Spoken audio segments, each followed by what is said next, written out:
부동산 시황센터입니다. 한 주간 부동산 주요 뉴스 전해드립니다.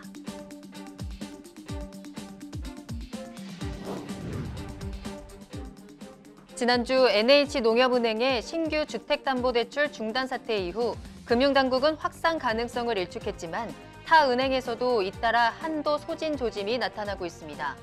주거 관련 자금 마련 불안이 커지면서 대출 대란 가능성이 대두되고 있습니다.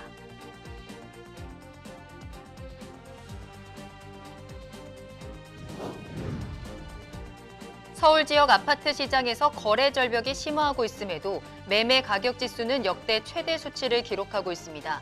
시장에서는 이와 같은 현상이 지속될 것으로 예상하고 있습니다.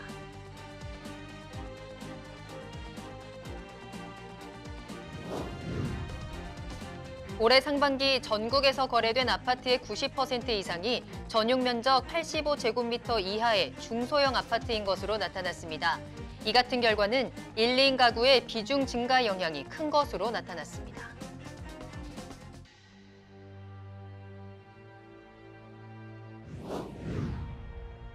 지난달 서울 빌라의 평균 매매 가격과 전셋값이 한 달 만에 30% 가까이 뛰었다는 분석이 나왔습니다.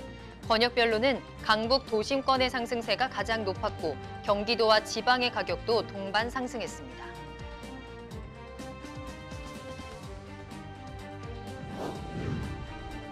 지난 7월 제주의 연립 다세대 주택 평균 매매 가격이 2억 원을 넘어섰습니다. 이는 서울을 제외한 모든 광역시도 중 가장 높은 수치입니다.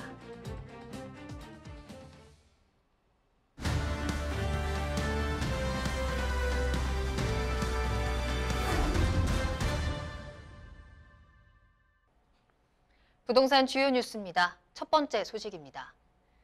금융당국발 대출 규제의 일환으로 지난주 NH농협은행의 신규 주택담보대출 중단 사태 이후 금융당국은 확산 가능성을 일축했지만 타 은행에서도 잇따라 한도 소진 조짐이 나타나고 있습니다.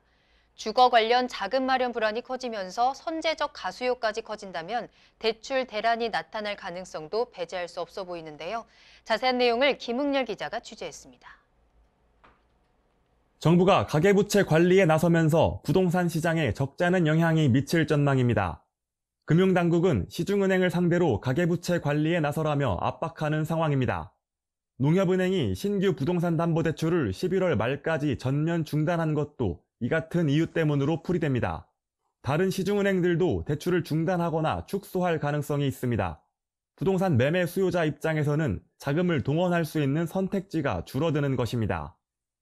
가계대출을 규제를 하게 되면 시중의 유동성이 그만큼 떨어지게 되고요. 유동성이 떨어지고 또 이 개인들 같은 경우는 그만큼 구매력이 떨어지는 거가 되다 보니까 구매력이 떨어지면 아무래도 시장에 참여할 수 있는 여력이 대출을 통해서 지원을 조달하려는 하는 사람들 입장에서는 그만큼 한계가 있게 되겠죠. 전세 가격이 오를 가능성도 커졌습니다. 매매 시장 진입이 어려워지면서 전세 시장에 머무르게 되는 이들이 많아지기 때문입니다. 지금 전세 가격은 이 대출 이게 하나 더 추가가 되면은 더 상승할 수 있죠. 이 수요가 어느 정도 매매 수요로 넘어가면 상관이 없는데 안 넘어가고 그냥 전세에 머물러 있으라고 하면은 더 경쟁하게 되잖아요. 여름철 비수기임에도 불구하고 임대차법의 여파로 전세 시장은 지금도 들끓는 상황입니다. 정부의 가계부채 총량 관리가 전세 가격 상승폭을 높일 수 있다는 지적입니다. 뉴스토마토 김흥렬입니다. 서울시내 공공재개발 후보지들이 진통을 겪고 있습니다. 흑석 2구역은 공공 단독 시행으로 이미 시행자 지정까지 마친 상황이지만 상인들을 필두로 반대 움직임이 점점 심해지고 있는 상황인데요. 어떻게 된 영문인지 김현진 기자가 취재했습니다. 사유지 9,400평 중 2,000평에도 미치지 못하는 토지 소유자의 다수결에 의한 횡포를 서울시는 정당하다고 보고 공공재개발을 강행하려는가. 이 주민 300여 명 중 상가 및 주택 소유자 140여 명의 사유재산권 및 자영업자 400여 명의 생존권의 문제를 임대아파트 500세대를 공급한다는 명분으로 밀어붙여도 되는 것인가. 공공재개발 후보지로 지정된 지역 내 일부 주민들이 사업 진행에 반대하는 입장을 표명하며 공급 물량 확보에 빨간불이 켜졌습니다. 흑석 2구역, 금호 23구역, 신설 1구역 공공개발 반대 비상대책위원회는 23일 기자회견을 개최하고 공공재개발 사업을 즉각 중단해야 한다고 촉구했습니다. 일부 주민이 반대 입장을 표명하고 있는 만큼 사업 진행 속도도 늦춰질 수 있다는 전망이 나옵니다.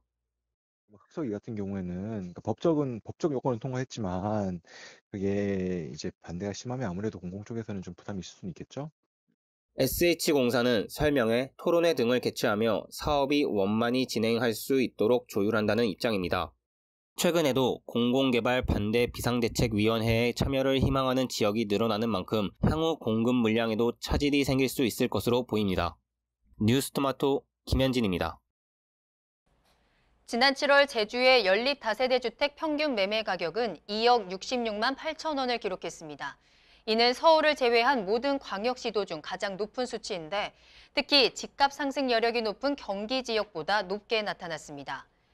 이처럼 제주에서 아파트와 빌라가 다른 지역과 비교해 서로 다른 위치를 차지하고 있는 이유는 제주라는 지역적 특성 때문인 것으로 보입니다. 서울을 비롯한 경기, 광역시 등 도시에서는 직주 근접이 가능하고 도시 생활에 적합한 아파트의 수요가 몰리는 반면 제주도는 한적한 생활을 즐기기 위해 제주로 삶의 터전을 옮기는 사람들이 다른 지역에 비해 상대적으로 타운하우스 형식의 빌라에 대한 선호도가 높을 것으로 예측되고 있습니다. 외국인의 국내 토지 투자 방식이 공시가격이 낮은 토지를 여러 개 투자하는 방식으로 변하는 모습입니다. 통계청 자료에 따르면 과거보다 외국인이 매매한 국내 토지의 필지 및 면적은 크게 늘었지만 전체 공시가격은 오히려 하락한 것으로 나타났기 때문인데 특히 경기도를 중심으로 개발 이전의 땅을 미리 구매해 향후 개발을 통한 시세 차익을 노리는 투자가 성행하고 있다는 평가가 나옵니다. 업계에서는 외국인의 국내 토지 성향이 과거 넓고 공시가격이 높은 토지에 대한 투자에서 규모가 작고 공시가격이 상대적으로 저렴한 토지에 대한 투자로 전환한 것 아니냐는 해석이 나오고 있습니다.